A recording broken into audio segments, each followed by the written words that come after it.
Hello lads and ladies, and welcome back for another video on the channel. League One content continues as the season draws closer. Kind of get excited once again until you're 2 weeks into the season, you realise it's going to be a long 10.5 months.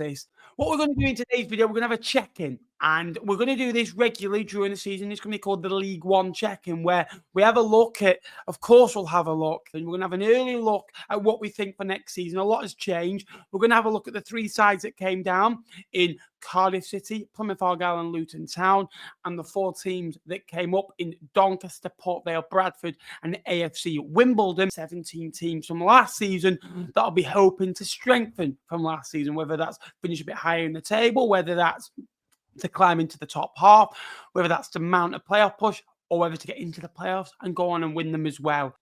Every summer means transfer business. There's ins, there's outs, there's contract negotiations. And this season, I wanted to retain my co-host, and that's exactly what I've done. We've retained him. I offered him a new deal in about February. He turned it down. Reduced terms, though, Nappers. It wasn't appreciated, mate.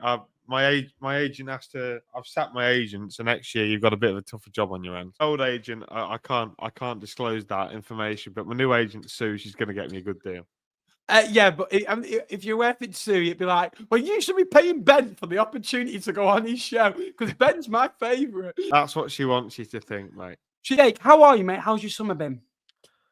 Yeah, I'm all right, mate. I'm enjoying the break, but then we've got to a certain point now where it's July. And we went to our first pre-season game this weekend. Now I've sort of got the bug for it, and now I'm waiting for a couple of weeks when we're next going to be back in action. So yeah, no, I'm all right, mate. I'm looking forward to it. It's my birthday this week, then that you're watching this on Friday. So not looking forward to turning another year older. If you are new to the channel, please subscribe. This is your home of Sky Bet League 1 and 2 content during the 2025-2026 season. Let's go for 150 likes again. We smashed it on the last one. Thank you for the support. It's nice to be back. It really is. Some iconic, groups have got back together this week. Obviously, there's Oasis, and then obviously there's us two as well. So I don't think they're quite on our level, to be fair. We've not had the squabble that they have we? not yet. There's been a few run-ins, haven't there? We've had a few run-ins. Alex Mitchell called it. Few close shaves, few walkouts, few Alex Mitchells so far. It's not going to be massively every player mentioned, but we're going to go through and see what we think. We'll start off with, we're going to go in alphabetical order of the table, and I know a few Wimbledon fans are saying it's Wimbledon, not AFC Wimbledon. But AFC Wimbledon are up first as the League One table will come. And he got promoted. It looked a bit difficult because he lost some key players, didn't he, who were on loan or obviously were bought out of contract. The likes of Josh Nerthal left the football club. Owen Goodman was obviously on loan. A big loss for them. But they have managed to bring a couple of players back into the football club recently. I feel a little bit like they were only signing players that had played for them previously. When they brought in Seddon, Smith and McDonnell, all have played for Wimbledon before. But I like the retainment of Ali Smith, good footballer. Never made it at Lincoln, but certainly a decent footballer for the level. I certainly think.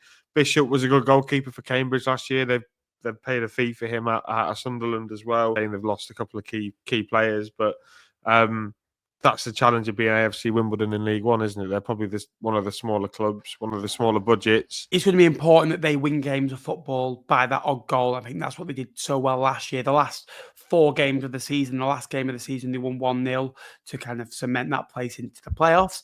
And then they won 1-0 away at Meadow Lane, won 1-0 back at Plough Lane, and then obviously won 1-0 in the final. And it was very much work the set pieces, cross into the box. Very robust, but it did the job. And they're going to have to do that a lot next season. Barnsley, last season, the season kind of slided away for them a little bit. They were okay for 25 to maybe 28 games, but they have got rid of a lot of dead wood, haven't they, as well, which I think is obviously good. I don't think they've lost anyone where you think, right, okay. What do you think of their business so far? Worried for Barnsley, to be honest. Murphy Cooper, like that signing, he did really well at Stevenage last year. Ogbeta, he's been hit and miss in this division, hasn't he? He was decent for Bolton, but he was a bit iffy for Peterborough, I think, and maybe Shrewsbury as well. Reyes Cleary, I think he was on loan at Walsall first half of last season, couldn't get a game at all, and then dropped to the National League for Hartlepool. They paid a fee for him. I think Barnsley's window will be sort of who they can keep. There'll be interest in Keeler Dunn. There'll be interest in Phillips. There's interest in Luca Connell. They're not going to reduce that gap of the playoffs by spending, so they've got to be clever with what they do. But we'll see. But I don't know. I like aspects, and there are aspects that I don't like. Sounds a bit like you as a co-host there.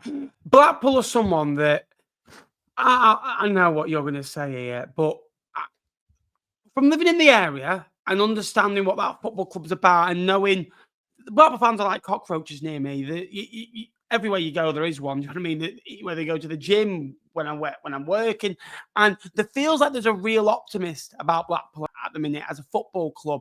And when Blackpool have that, Blackpool thrive. Look at when Blackpool had Holloway for those 3 years, and they really thrived as underdogs in the first year, second year in the Premier League, and the third year, maybe expecting a little bit more, maybe mid-table, but got to the playoff final again. They thrived. Then they went stale again under the ownership of Colin Owen Oyston. And then when Critchley came in and Sattler came in, the optimism was there. Blackpool did well because the fan base were on top of that football club. And even though results maybe weren't great at time, there was an optimistic feel around the football club.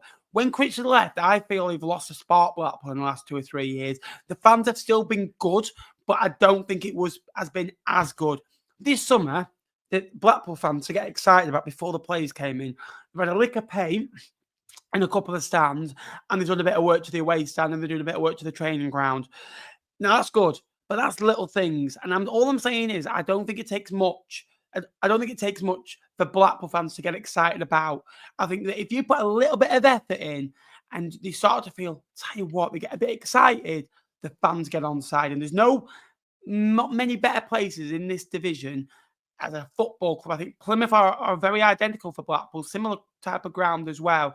Fan base on top of you as well at home park, different area of the country.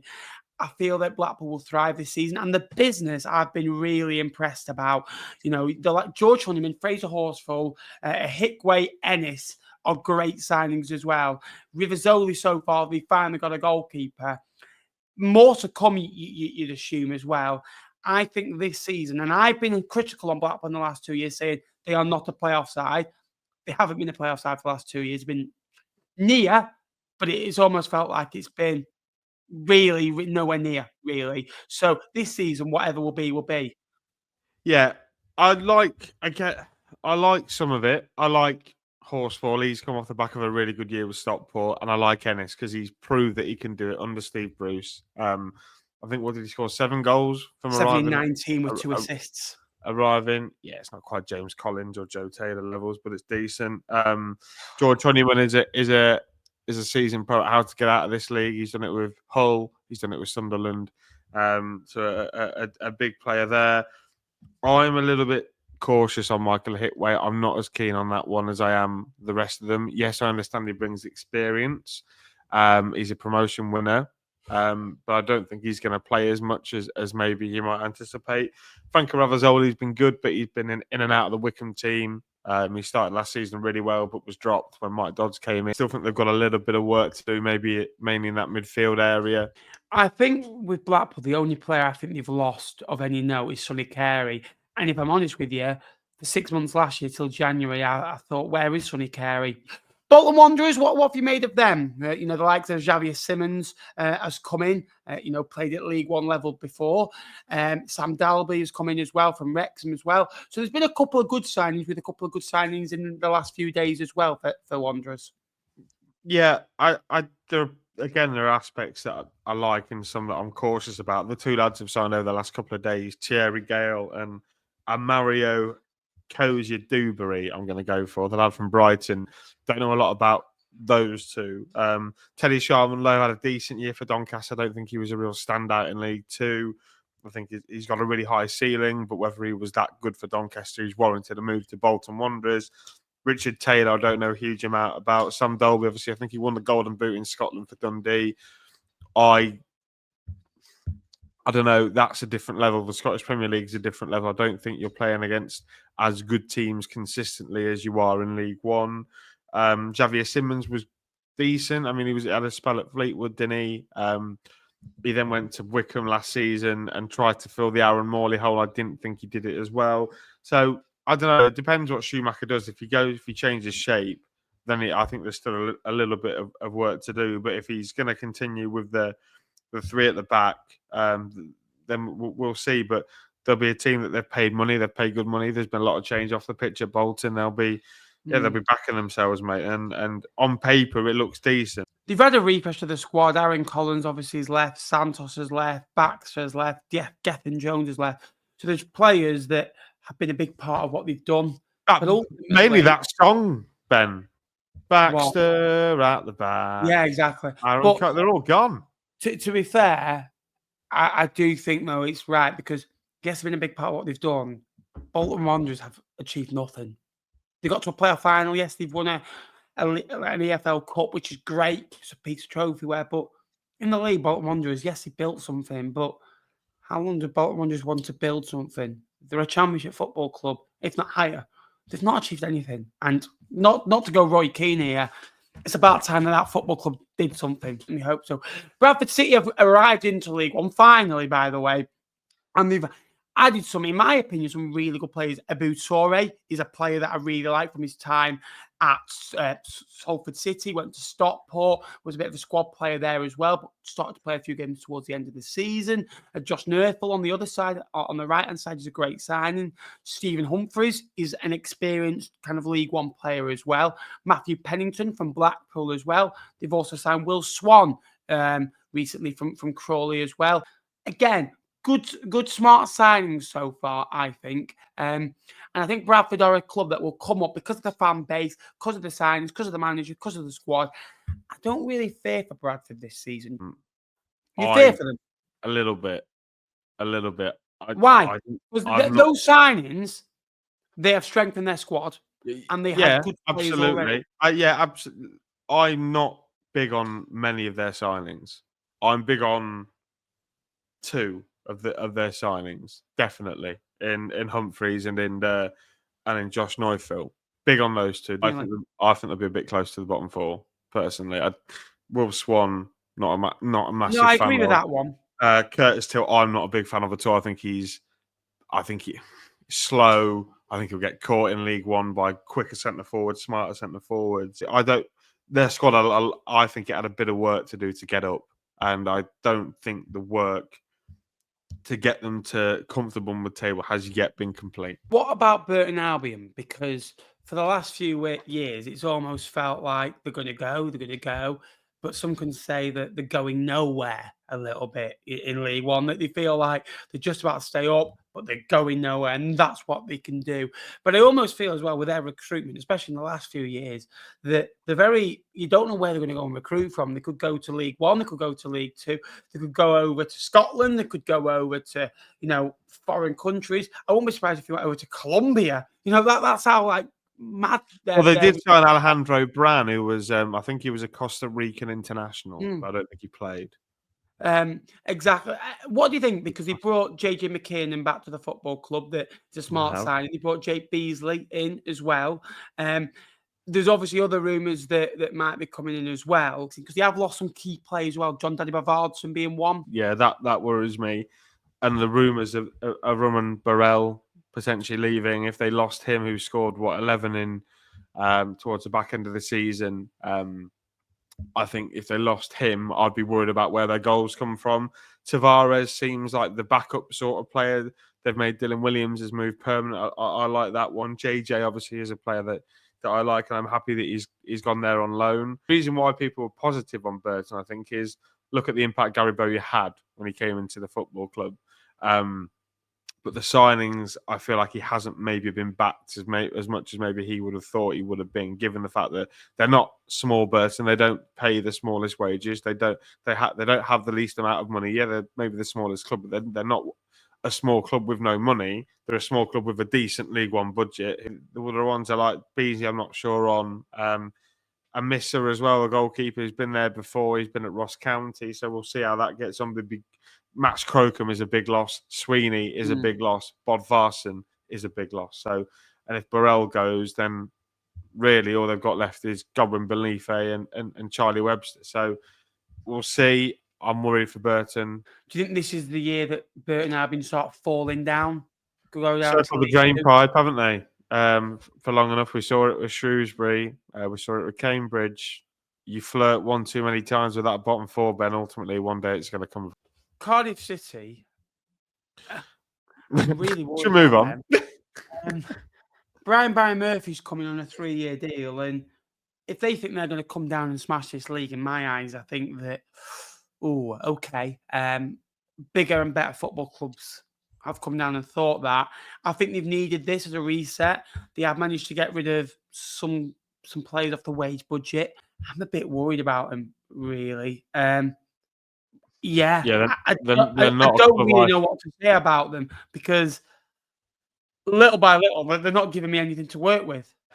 I like the appointment of Barry Murphy, but I think, like you've said there, Ben, it's pretty much you've got to be patient. And I think it's the same with Will Still at Southampton in the Championship, where they're bringing in a manager who has a certain style of play. You've got to get used to it. And this Cardiff team are so used to playing marginal football, trying to stay in the Championship year on year, and then all of a sudden they're going to go to maybe having 30% possession all the way through to having 70%. It's like the other way around. For example, when we saw Burnley get promoted from the Championship with Vincent Kompany, they played attacking, really good football. They got to the Premier League and they realised we're not going to play like this, and they ended up coming short. I think it's going to be a little bit like that, but reversed, where they're going to have way more of the ball. I think Cardiff will struggle creatively. I don't think they'll create many chances. But yeah, I'm worried. They've not signed a single player. They've lost Rinomota. He's gone. It'll be a 2-3 year project to reset the football club and get themselves back in the Championship. Doncaster's business has been, quite smart so far. Robbie Gott's coming in from Barrow, who smart signing Brandon Hamlin as well from Wycombe, knows the division as well. Matty Pearson coming in from local rivals Huddersfield. There's been a couple more. What have you thought of their business so far? And is it enough to kind of warrant another year in League One? Yeah. Oh, massive. Yeah, I think so. I've been more impressed with Doncaster than I have with Bradford. Grant McCann is a manager that knows what he wants. He's a manager that he's wanted Robbie Gotts for ages. They've got Timothy Lotatala back, who was an outstanding keeper for them in the playoff season. They lost to Crewe in the semi-finals. Other players with League One experience. Robbie Gotts has played at this level before. Matty Pearson's played at this level before. Obviously, we're talking about having Luke Molyneux at this level. That's an exciting prospect. Their biggest task, Ben, is to replace the goals of Rob Street. And Brandon Hamlin is someone that if you put the ball consistently in front of him, in front of the goal, he can score, because we saw it for Bristol Rovers, we saw it for Wycombe, we saw it to an extent for Stevenage at the back end of last year. I like it. I do think they maybe still need another wide player. Glenn Middleton, I don't know a lot about. Jordan Gibson has been hit and miss at this level before, hasn't he, with Carlisle as well. So I think another wide player. I think maybe creative midfielder. I think Doncaster are good to go and challenge that mid-table group. Exeter City, they brought in, 4 or 5, players, all be kind of between the ages of 21 and 24. A few players promoted to the under-18s as well. What have you thought about their arrivals so far? Because they have lost, a couple of key players this summer in Caleb Watts, Dimitri Mitchell, or a couple that you think, oh, okay. What do you think about them this season? Yeah, I think a lot of people are going to be worried about Exeter, but if the rumours are true and they do re-sign Joe Whitworth, I think a lot of people maybe are going to be a little bit bigger on Exeter than they are currently. Waddell's a top player, Ben. Stockport fans will tell you he's a fantastic left wing back, and I think he's going to fill that void made by Dimitri Mitchell. Ethan Brearley, I'm excited to see how he goes. Obviously, we've got a good relationship, haven't we, between Exeter and Brentford. They've had Kramer, they've had Ryan Trevitt a couple of times. They had Jalen Wareham's coming for Reading, who had a made an impact, decent impact for Reading, the team chasing the playoffs. Yefeko, he's back, so that's a bit of continuity. I think they've done well for Exeter. I still think there's a couple of areas to improve, but for Exeter City in League One, I think they've done pretty well. Huddersfield, I think, have had the best window so far in the business in League One. Owen Goodman coming in goal. I think that we've seen players do well in League Two and get a move to League One. I think Corey died last summer when he won the playoffs, similar. And Owen Goodman is the better goalkeeper, in my opinion. For a kind of League Two promotion into League One. Go. Carl Russell was good in League Two and then came into League One. Yeah. Another one as well. Murray Wallace is a good signing as well. You look at Sean Rowan, Joe Lowe, and Josh Feeney, 3 centre-backs going in as well. Josh Feeney, yes, he was at Shrewsbury last year, but he's 20 and highly rated at Aston Villa, and it's a good for his development as well. Big test. Sean Rowan, in my eyes, is the best left-footed centre-back in the division. And then Joe Lowe, again, is a fantastic player as well. But also bringing in players like Ryan Ledson, Marcus Harness. It's been good. It's been very, very good. And also in January, they brought in Dion Charles and Joe Taylor. So it's all right, isn't it? It's not a bad time to be a Huddersfield fan, is it? They're doing all right. Yeah, I've been impressed with Huddersfield. I can't lie. And as much as it is to our own detriment in terms of Sean Rowan, the rest of the business has been pretty good. Owen Goodman was fantastic for Wimbledon. Kept 20 clean sheets, did he? I think in the league last year. Joe Lowe out one of the division's leading centre backs last year. Sean Rowan was the same. Murray Wallace has been at Huddersfield before, so he knows what it takes to play for them. Ryan Ledson could have easily stayed in the Championship. Marcus Harness would have had offers, probably from Derby County, a team that we're expecting to be probably mid-table in the Championship next year as well. So, and Josh Feeney comes in. To be honest, Ben, probably to add a little bit of depth. Yeah, I've been impressed. I really have been impressed. The only thing that worries me about Huddersfield, and they've made all the good signings and they've got loads of money and whatever, is the head coach. I'm not 100% sure on what Lee Grant's going to do. I can't say. If this was Michael Duff in charge of this Huddersfield team, I'd have them as champions. No need to worry about that because they'd be that good. Lee Grant just casts a little bit of a smaller shadow over Huddersfield, but I still expect them to be a very, very good side next year. Leyton Orient. Now, playoff finalists, normally, I always see struggling the next year. Your season's gone on for 3 weeks longer than anyone else. You almost feel like, oh, okay, here we go again. They have lost some key players, the likes of Ethan Galbraith, who's gone to Swansea, a great move for him and his family. So, but other than that, you think of, right, who have they brought in so far? And let's be honest, they've brought Idris El Mazounian, who is 24 from Oxford, who was fantastic, I think, for 2 seasons for them in League Two and then in League One. Dimitri Mitchell, who has had injury problems and again is back. He didn't play in the first pre-season friendly yesterday because basically with his ACL injury, can't do AstroTurf. Michael Craig, I think, is an exceptional signing as well. So they do well, Leyton Orient. Every year you think they might drop off, they'll lose a few as well, but they've got to do it because they're Leyton Orient. Richie Wellens is still there. I think he's signed a new deal as well. He signed a new deal last year. He signed a new deal this year. If they can keep Richie Wellens, keep the squad together, add a few more players, keep the excitement. Obviously, you've got to replace a player that scored over 20 goals last year and played 61 games, by the way. The availability on that man of Charlie Kelman was exceptional. They had a lot of players in on loan. Jamie Donnelly, Keeley, the keeper as well. But under Richie Wellens, anything is possible for this group. It's the simple stance to take, but I do worry about the losses that they've had. You mentioned Galbraith, you mentioned Prattley, the midfield combination there, but you're also talking about Danajai's left, Charlie Kelman's gone, Jack Curry's gone, Josh Keeley's gone. They have to replace really well, and they've made a good start. Demi Mitchell, I think, as a wide right player to replace Dan Adji, can he score this? Can he be as prolific? Whether he can, I don't know. I'd like to see it from him. Idris El Mazouni's a cracking addition, and he knows everything about Leyton Orient, so I think that's a really good one. Intrigued to see how this lad from Brighton gets on in goal.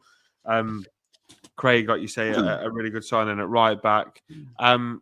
If they lose Jordan Brown, that would be another huge loss because he's been a big player for them over the last couple of years as well. So Leyton Orient, Ben, are not small Leyton Orient at this level. They are well backed, and if you give Richie Wellens a good budget, he will end up delivering 9 times out of 10. So if they can sign somebody who's going to put the ball in the net consistently, we could be talking about a team going back to the playoffs. If they don't, if they take a chance and a gamble on somebody, then that's maybe where you see a points drop. So intrigued, but often, like you say, playoff hangovers are a thing. Shrewsbury had it, we've had it, Bolton have had it. Lincoln City. Sonny Bradley, come on, one win. Losses of Paul D. O'Connor, losses of Sean Rowan, but added Sonny Bradley. JJ McKinnon's gone out on loan. Business to be done. What do you think? Yeah, I'll try and keep it brief because it wouldn't be fair of me to make this all about Lincoln. I don't know. I am. What was that? Sorry. I'll try and keep this brief because it's not all about Lincoln, but I can see why people think we're going to be weaker this year. Paulie O'Connor and Sean Rowan, Ethan Arahan may be leaving as well. Sonny Bradley, I think, is a good signing to replace. Yeah, not talking about Fleetwood here or Burton. Yeah, I don't know. I think it's been. Sorry, Burton. Okay. Oh. It's like League One live all over again.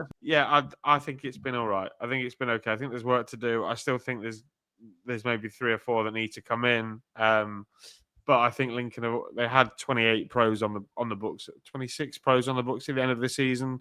Zane Okoro signed a new contract, which is massive for the football club. He's a massive prospect. And yeah, I don't think we needed a huge amount, Ben. I don't think we needed a huge amount. So I've been relatively impressed. Luton Town, I'll let kind of you talk about a little bit. They have lost Mpanzu, who's kind of gone out of the football club as well, who's been a bit of a legend there as well, seen it and done it all as well. Back-to-back relegations for the Hatters. Kai Naismith, George Saville have all come into the football club. Jake Richards is another one from Exeter. What's been your thoughts kind of them this season? And do you see a right return for them? Difficult because the signings they have made I really like. Naismith and Saville are really good players and probably shouldn't be playing at League One level. The issue with Luton is everyone knows they've got more money than everybody else. And Birmingham would have had this issue last year because they've got parachute payments from the Premier League and they've got players still on Premier League contracts. Everyone knows that Luton will have an obscene amount of money. So when Luton go to a club and say, can we sign this player? All of a sudden there's an extra 0 on the price tag and they'll be feeling the effect of that. And that's why maybe they've not made as many signings as they would have wanted to be competing at the top end of the league. And I think now they've got Mark Tracy as a scout, head of recruitment. I think they'll be signing some really smart players as well. Mansfield, Knight Noyle, his experience, I think, was he at Doncaster and Stockport as well. Liam Roberts coming in from Millwall, Sweeney from local rivals Burton Albion as well. Regan Henry's coming from Tranmere Rovers as well. The average age of departures was over 30. The average age of arrivals, 25, lowering that age because that was a real concern for me last year where the average age was really, really, I think it was one of the highest, if not the highest in the division. With that gap a bit, Nigel Clough has signed a new 2-year deal as well, so that's positive. What are you thinking this season? Second season syndrome for? Maybe, but I think what they've done is they've raised the floor. They've got rid of a load of players that maybe weren't good enough, and League 2 players that were maybe pushing up to be in League 1. They've now brought in players that are League 1 quality. You're talking about Sweeney, who was exceptional for Burton. Carl Noyle has been really good for Stockport. Liam Roberts has been a good keeper at this level for Barnsley. Regan Henry is a player that's been good for Tranmere, and it's about time that he made the step into League 1. So I think what they're doing is they're just clearing out the deadwood and just lifting that floor a little bit. I still think they're lacking a bit of quality, maybe up front. Certainly if Will Evans and Lee Gregory, someone, they're nearly... Well, Lee Evans is nearly 30 now. I think he's 28, 29. Lee Gregory's the other side of 30, nearly 35. I think they need some fresh ideas up front. I think the start they've made to the window is going to be good. If they can bring in players that they're linked with, Ben, like Jamie McDonnell, who was on loan at Colchester last year, I think we could be talking about Stags staying up again. Northampton have signed quite a few players, range of from League One and League Two that know the Football League as well. Michael Jacobs is an experienced pro at 33, the left winger. Dean Campbell, the defensive midfielder from Barrows, coming in. Elliot List as well, another one that Listy, you always used to see Farley say that. Conor McCarthy in from Barnsley. Tyrese Fawn is a player that I like, 25 years of age. But overall, I think it's been decent business as well. I think they've been all right. There are some signings that I like, the likes of Jack Burrows, Dean Campbell. I think Elliot List is an experienced player, adds a bit of pace, which is what this Northampton team needed last season. Tyrese Forner is a player on an upward trajectory, having had a decent year at Salford. Swire, Kevin Nolan will know from his time at West Ham. Most of them in for pre-season, get them down to Kevin Nolan's way of playing.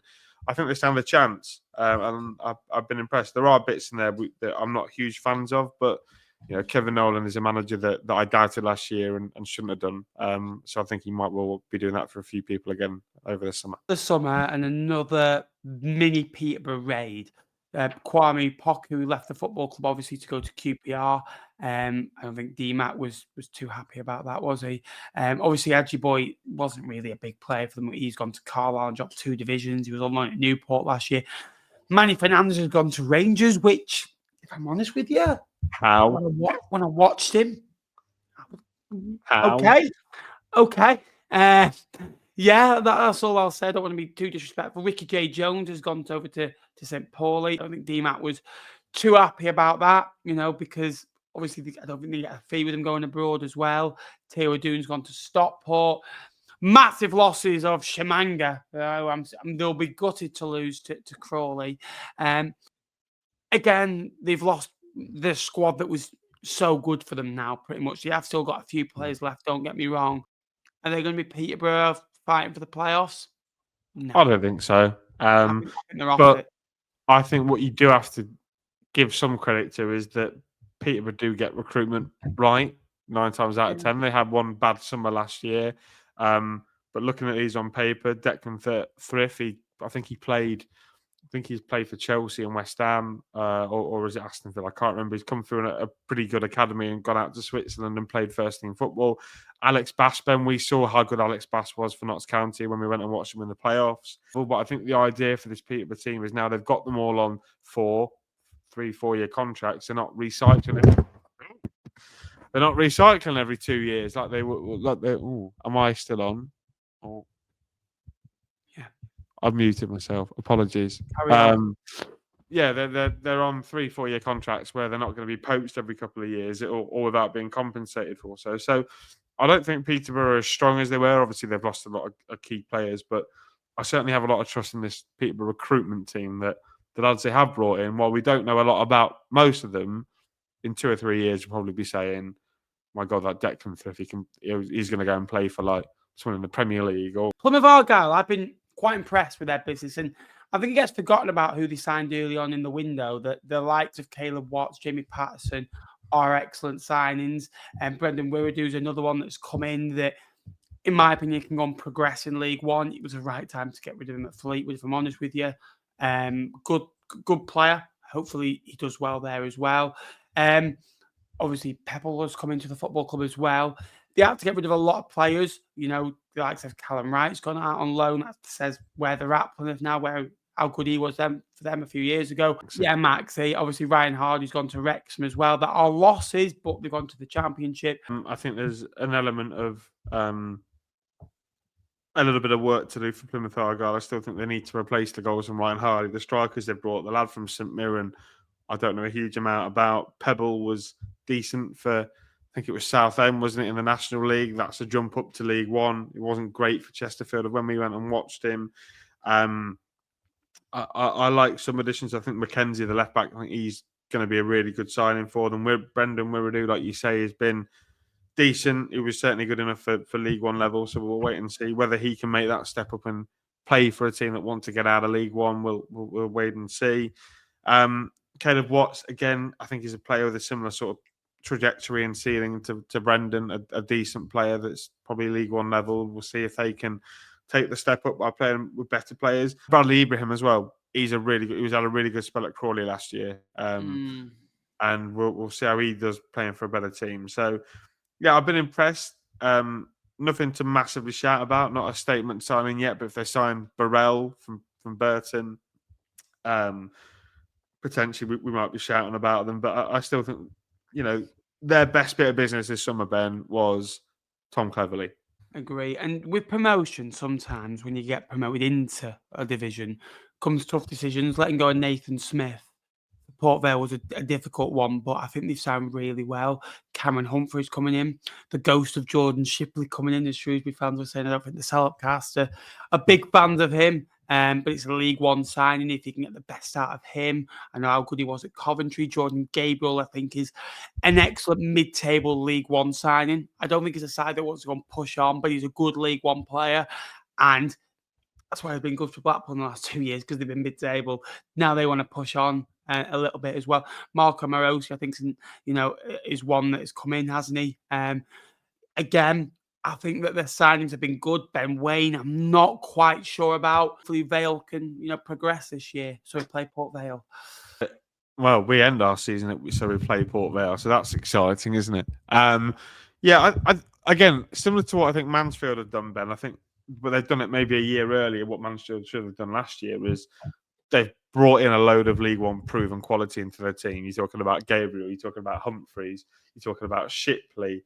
Morosi's done it at this level. He had a cruel injury last year when he signed for Cambridge. And then you've also brought in Ben Waine, who has done it for Plymouth a little bit, but maybe needs to be the main man somewhere. That might unlock something out of him. Rico Richards obviously was with them last year, and Liam Gordon was probably one of the best left wing backs in League Two last year. So you've taken off a rival and brought him in yourself. So yeah, and I think we're already talking about players like James Stockley, who's got League One experience, George Byers, other players that they've got in the building that have played at this level before. I'm really intrigued to see how they take the step up, because their recruitment on paper certainly has them as a decent League One team.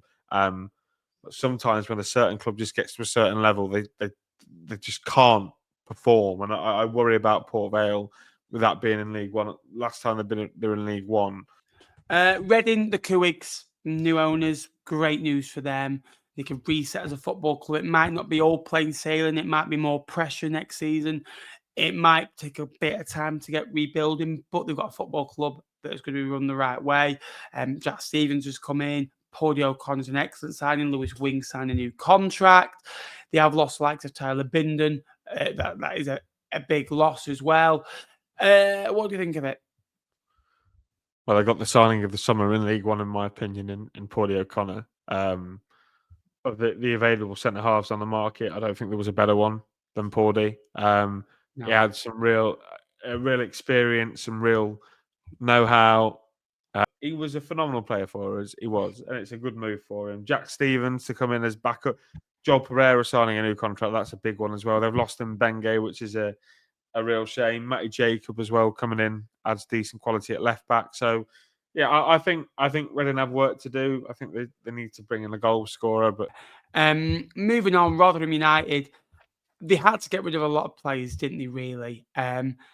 Let's be honest, Alex McDonald was 35, Johnson Clark Harris 30. Obviously, I think he's going to look to go abroad.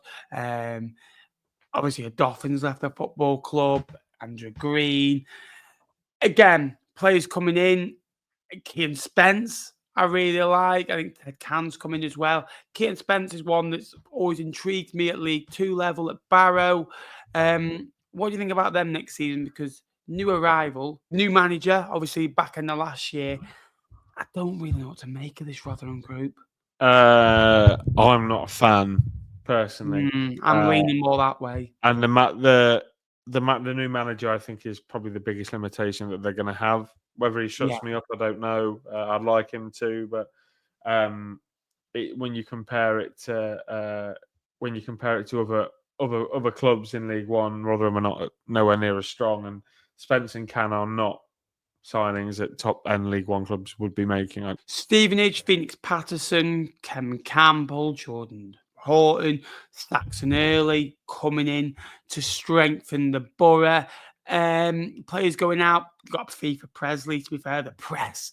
Elliot List has left the football club as well. Do you think that they're in a better place than last season, or do you think they can push on? Are they going to finish above Lincoln? Are you going to get money off him this year? I would back us to finish above them, yeah, absolutely. But that's Barley. That's not the bet. Decent signings, I think. Jordan Houghton, promotion winner at this level. Saxon Early, been all right. He was part of that Plymouth team, wasn't he? But he didn't really get a huge amount of minutes. Wasn't very good for us last season when he had the opportunity. Chem Campbell, hit and miss at Reading. Phoenix Patterson, Ben, like you say, can be good whether he's played in the right position. Ravel, father seems to think he's going to get better year on year, so we'll wait and see on that one. But still think goals are a big worry for Stevenage. I still think they need somebody who's going to come in and score the goals.